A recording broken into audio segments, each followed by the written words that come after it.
میترسم که مرا عشق تو مجنون کنه، سرخی لب تو قلب مرا خون کنه.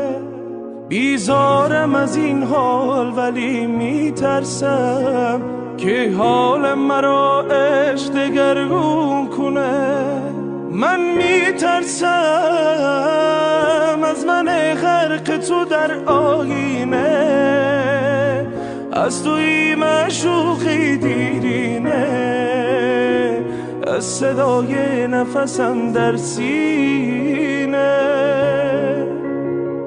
من میترسم از من غرق تو در آینه، از توی معشوقی دیرینه، از صدای نفسم در سینه.